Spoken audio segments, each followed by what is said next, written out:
I was the silent pillar of the family until one humiliating joke changed everything. The day had started like any other, quiet, unremarkable. The kind of day you forget the shape of as soon as it ends. I had taken the afternoon off from work. Not for myself. I hadn't done that in years. I took the time so I could finalize the seating chart, print the custom menus, and drop off the last payment for the string quartet my brother's fiancée insisted on. She had said it so sweetly, please, if you could just help cover the deposit until after the wedding, it would mean the world. And as always, I said yes. Because I always say yes. Their wedding was in 2 weeks. My brother, Marcus, the golden one, the charmer, the boy with the perfect smile and the applause always waiting for him, and his bride-to-be, Lila, were having the celebration my parents never gave me. Not that I complained. I understood. You're the practical one, my mother used to say. You don't need all that attention. Apparently, needing something disqualified me from ever receiving it. The house was filled with the smell of cinnamon and butter. I had baked little favor boxes, shortbread cookies, tied with gold ribbons. I even printed custom tags with their initials. It had taken me 3 nights and a bruised wrist, but it felt good. Or at least I told myself it did. I liked being useful. I liked watching others light up, even if no one noticed the one holding the match. I was tired, but it was the kind of tired that sits deep in your bones, not from lack of sleep, but from years of holding everyone else's life together. That evening, the whole family came over for dinner. Just a small gathering before the wedding rush kicked into full gear. I made the lasagna Marcus liked, even though I no longer ate dairy. No one asked why I didn't join in. They never do. The table was full, the wine flowing. Lila arrived late, swept in with her usual energy, kissed my mother's cheek, and dropped her handbag on my couch like it belonged to her. She glanced at the handmade cookie boxes I had stacked neatly by the kitchen, raised an eyebrow, and gave a small, airy laugh. "Oh, that's so cute," she said. "You really are traditional, like a little housewife from the 90s. Adorable." The room chuckled. I smiled. Small, controlled. But then she turned to the group and said, "It's nice to have someone who can take care of the little things. Marcus always said you were good at playing backup." Silence, then laughter again. Louder this time. My parents laughed too. My mother added, "Well, she's always been the reliable one. Not the flashy type, but solid." I felt it like a paper cut, small but deep. Unexpected. The kind of sting that doesn't bleed right away, just burns. I looked at my father, who raised his glass. "To family," he said. I raised mine too. It shook slightly in my hand. I said nothing. I always say nothing. But inside, something started to fold. It wasn't the first time. Not by a long shot. I'd grown up being the helper. The girl who stayed quiet so others could speak. The one who cleaned up the mess, remembered the birthdays, paid the emergency bills, walked the dog, took the night shift when Mom got sick, and loaned Marcus money for rent when he forgot to budget. No one asked how I managed. It was just expected. But that night, something snapped. Not loud, not dramatic. A quiet snap, like a branch under snow. I cleared the plates, washed the glasses, listened to them talk about wedding themes and honeymoon plans. They asked me to check on the photographer one more time. "You're just so organized," Lila said. I nodded. She didn't thank me. Not once. Later that night, I stood alone in the kitchen, tying the last gold ribbon around the cookie boxes. My fingers ached. My back was stiff. But that wasn't what hurt. What hurt was knowing this wasn't new. I'd lived here, in this invisible space, for most of my life. The space where your efforts are expected but never honored. Where your silence is convenient. Where your presence is needed, but your person is not loved. My brother had never spoken up for me. Not once. Not when our parents downplayed my achievements. Not when he crashed my car and I took the fall. Not when he forgot my birthday last year and laughed it off. And certainly not tonight. He let her say it. He let them laugh. He always does. I took out my planner. The folder with all the wedding details was neatly tabbed: venue, catering, music, seating, budget. I stared at the venue section. $3,000.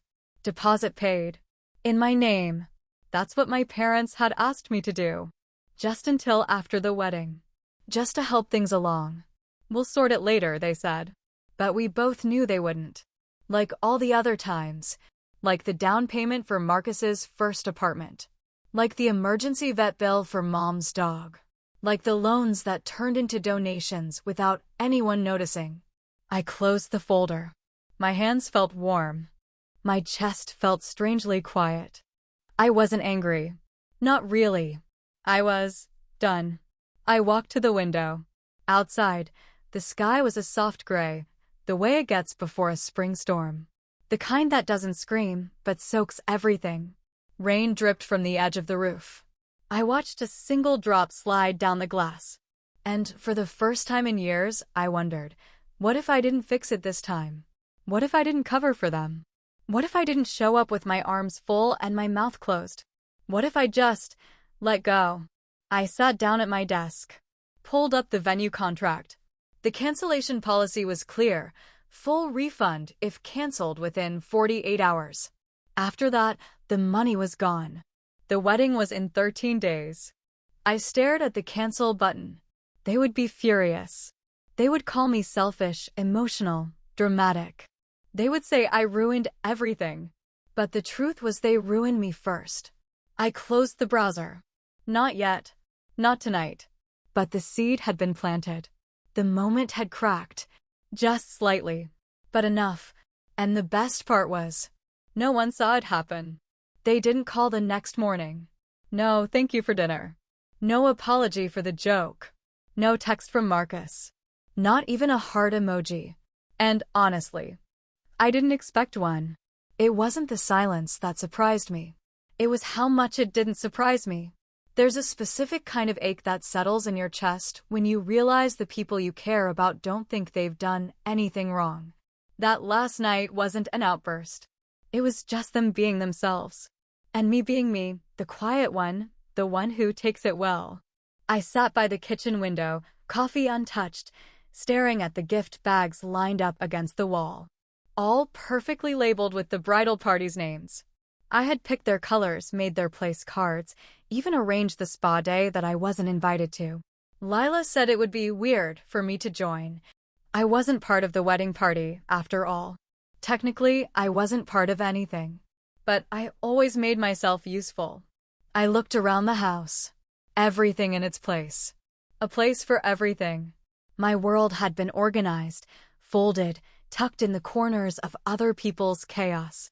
My needs were small, silent, unspoken.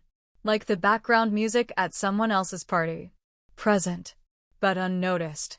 And once the silence settled, the memories began to speak. I remembered being 10 years old. My mother standing in the doorway, hands on her hips, looking at my report card. Straight A's. No comment. Then Marcus walked in, holding up a participation ribbon from soccer camp. She clapped, told him how proud she was, made him his favorite snack. I sat at the table with my untouched report card in my lap. It was the first time I realized love wasn't always given based on what you do. Sometimes it's just given to who they want to give it to. That night, I washed the dishes. She didn't notice I was crying. In high school, it was the same. I stayed out of trouble, tutored other students, helped with fundraisers, cooked dinner when Dad worked late. Marcus failed 2 classes his junior year, and Mom wrote a letter begging the principal to be understanding. When I asked her if she could read my college application essay, she said she was too tired and that I could handle things myself. I did. I always did. Then came college. Marcus dropped out. I stayed. He crashed my car during his second try at community college. My parents asked me if I could cover the repairs, since he was already feeling bad. They never paid me back. They never even brought it up again. And me? I let it go. I always let it go. I was raised in the space between service and silence. I was taught without words that love must be earned, and even then, you're not guaranteed to receive it. I was the steady hand behind the curtain, making sure everyone else looked good on stage. But I never got an encore. I wasn't even in the program. They called me dependable. They said I was mature. But what they really meant was, you don't ask for much, and we like that. It's strange how long you can live like that. How long you can convince yourself that being needed is close enough to being loved. That being useful is the same as being wanted. But it's not. There's a cold edge to usefulness. The moment you stop delivering, the moment you falter, they turn. Not because they hate you, but because they were never really looking at you to begin with. I don't think Marcus sees me as a person. I think I'm just a function to him. A solution. A fixer. A name on a contract. A number in a bank transfer. A voice on the other end of the line that says, sure, I can handle that. And Lila? I think she sees me as some kind of strange relic.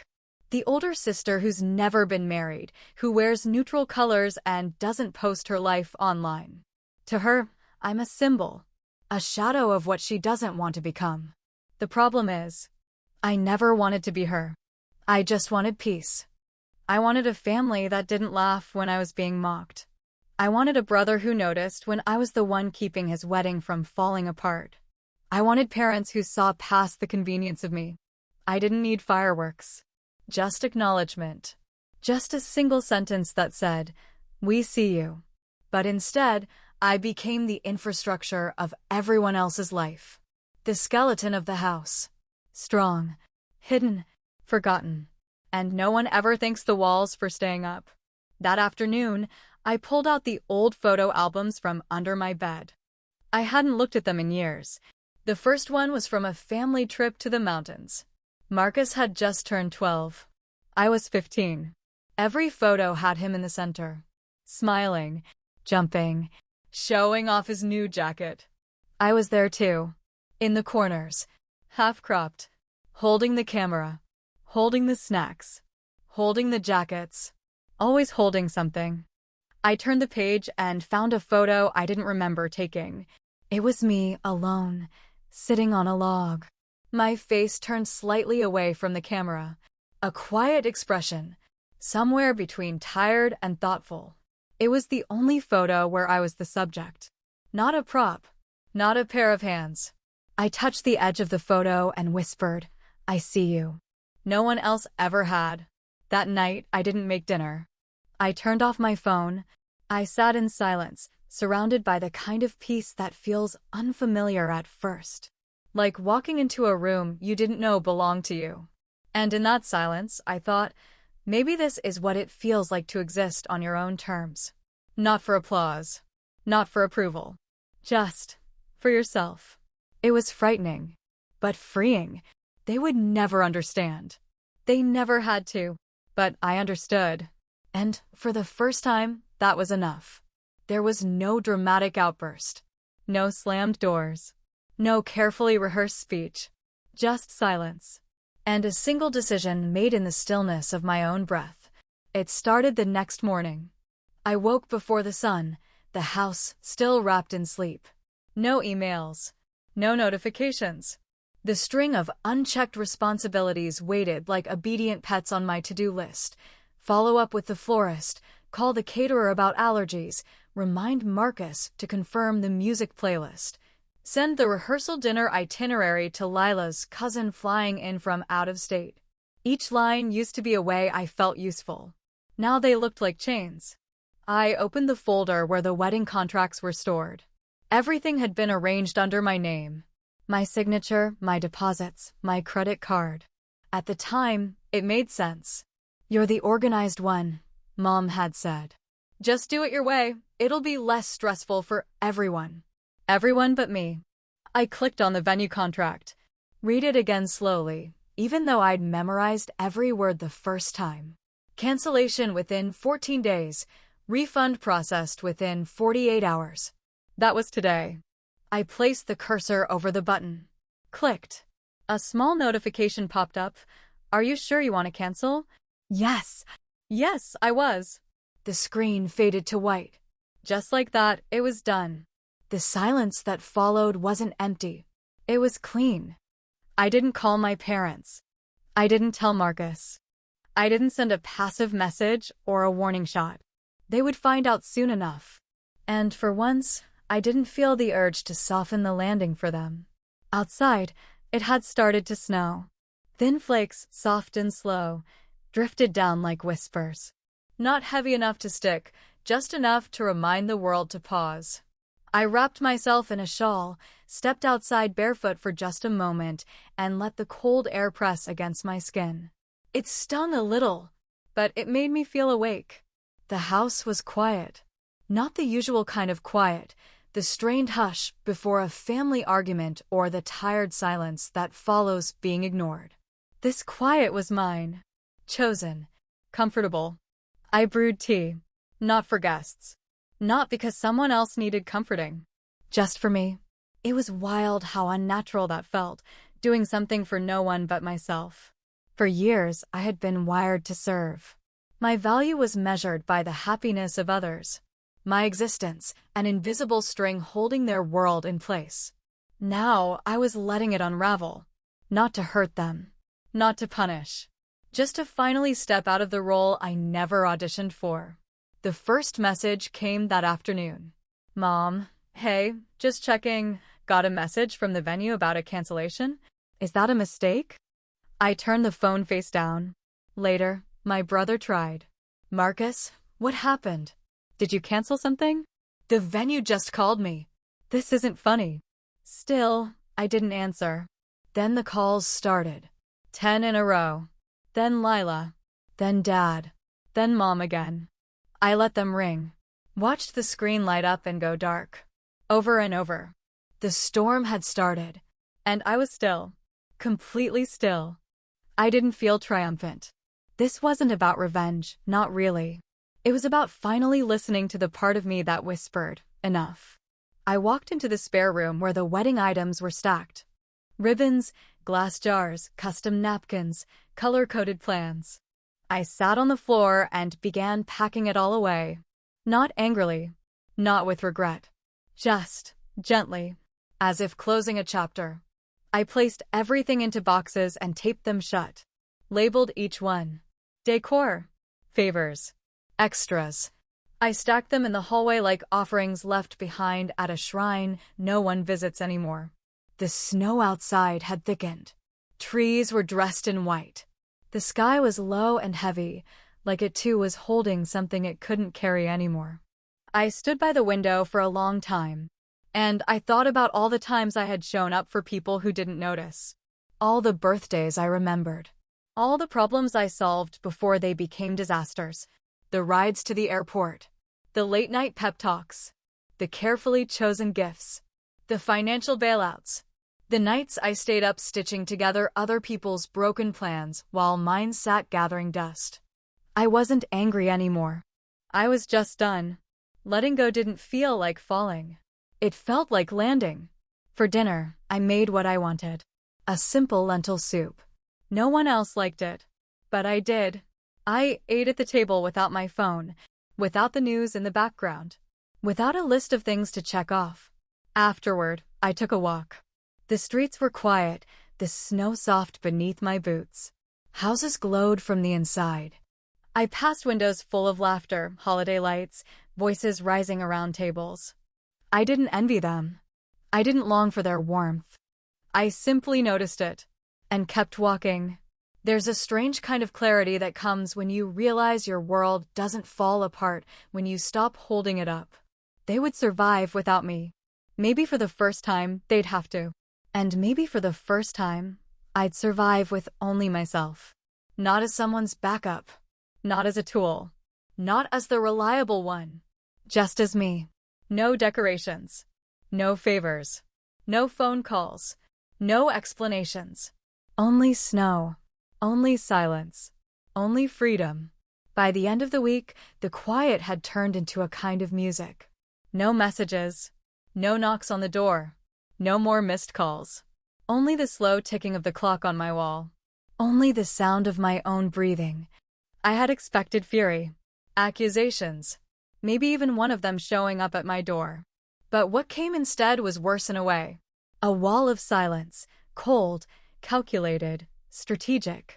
They were waiting for me to apologize. They thought, as they always had, that I would come crawling back with explanations. That I would panic, feel guilty, beg for forgiveness, not for what I'd done, but for disrupting the system. The thing is, I wasn't sorry. Letting go had given me something I didn't realize I'd been missing. Clarity. Not relief. Not joy. Not yet. But something cleaner. Like wiping a foggy mirror. The wedding was supposed to be 9 days away. Every hour that passed without my help was a loose thread in the fabric they had stitched together from my efforts. And it began to unravel faster than I expected. It started with a group text. "Dad, we need to talk. Things are falling apart here." I didn't respond. A few hours later. "Lila, the caterer backed out. They said something about a late payment. Can you please fix this?" I read it. Didn't answer. "Mom, you've made your point. Now come back and help us. Your brother is stressed. You're the only one who knows how to fix this." I didn't. Because this time, I wasn't going to clean it up. This time, they would sit with the mess. And still no one said sorry. No one said we were wrong. No one asked, "Are you okay?" All they cared about was the collapse of the comfort I had built around them. By the third day, Marcus finally reached out directly. Not with concern. Not with understanding. But with anger. "Marcus, why are you doing this? You've always helped before. Is this about that stupid joke? You're being impossible." It was a short message, but I read it over and over again. That stupid joke. The way he dismissed it told me everything. It wasn't just the joke. It was the years that came before it. The tiny cuts that I had dressed in silence. The way I had taught them that I'd always say yes, no matter how many times they forgot to say thank you. But I had said no this time, and they didn't know who I was without my yes. By the fourth day, the calls stopped altogether. I imagined them in their group texts, planning without me, realizing they'd have to redo everything I'd arranged. I pictured Lila pacing, trying to find a new venue, Marcus snapping at the florist, my mother whispering sharp things behind closed doors. The house had gone completely still by then. I spent those days alone reading, walking, watching the snowfall deepen.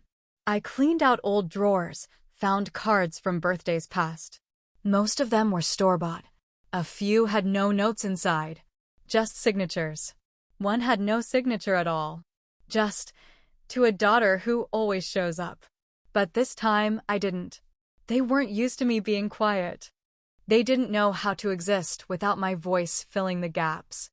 I wasn't the loud one in the family. I was the reliable one. The planner. The fixer. The emotional airbag. They had depended on me for so long, they had forgotten what it meant to stand on their own. And now they were forced to try. By the fifth day, the messages turned. Not angry anymore. Not pleading. Blaming. "Mom, you've humiliated us. The family is asking questions. What are we supposed to tell them? Lila, this is cruel. I don't know what your problem is, but you've put us in a terrible position. Marcus, you ruined this on purpose. Why? What did I ever do to you?" And there it was. The shift. From taking me for granted to turning me into the villain. I wasn't surprised. In a family where peace was always bought by my silence, choosing myself looked like destruction. They called it sabotage. I called it a boundary. They called it betrayal. I called it a breath. Still, I said nothing. Let them sit with it. Let them feel the weight of everything I used to carry. They thought I'd broken the family, but the cracks had always been there. I had just spent years covering them with my hands, and now my hands were at my sides. One evening, I walked through the living room and saw the box of wedding items still stacked against the wall. I could have thrown them away, burned them in some symbolic ritual. But I didn't. I left them there, unmoved, like a quiet monument to the life I used to live. A few days later, the snow stopped. The clouds lifted. The roads cleared. The sun returned in weak pulses of light through the trees. It felt like waking up in a different world. Still no word from them. And I didn't miss them. Not really. What I missed, what I had grieved, was the version of myself I had to become to keep them happy. The agreeable one. The quiet one. The giver. But she was gone now. In her place was someone still forming. Still unsure. But finally free to ask. What do I want? And the answer came slowly, softly, like spring melting the last of winter's hold. I wanted quiet mornings. I wanted truth, even if it was sharp. I wanted kindness without currency. And I wanted to live without holding my breath. They would never understand. They would rewrite the story, cast themselves as victims, turn me into a cold-hearted figure who walked away in a time of need. But I knew the truth. I had walked away after years of standing alone in the middle of their storm. And I had finally stepped into shelter. It came in the form of an email. A name I hadn't seen in years. A subject line that simply said, "Thank you." At first, I thought it was a mistake. But when I opened it, I remembered everything. It was from a girl I used to tutor in high school. We weren't close. She was quiet, nervous, always hiding in oversized sweaters. She struggled in math, never raised her hand, and always sat in the back. I helped her study every Wednesday after school. I thought it was just another small kindness. Just something I did. She remembered. "You probably don't remember me," she wrote, "but I never forgot you. You made me feel safe. You made me believe I wasn't stupid. You sat with me when no one else did. I'm a teacher now. And I try to be that person for someone else because of you." My hands were still on the keyboard. But I couldn't type. I just sat there, staring at her words, letting them settle. The tears came slowly. Quietly. Not from sadness. From recognition. That message didn't erase the years I'd spent feeling invisible.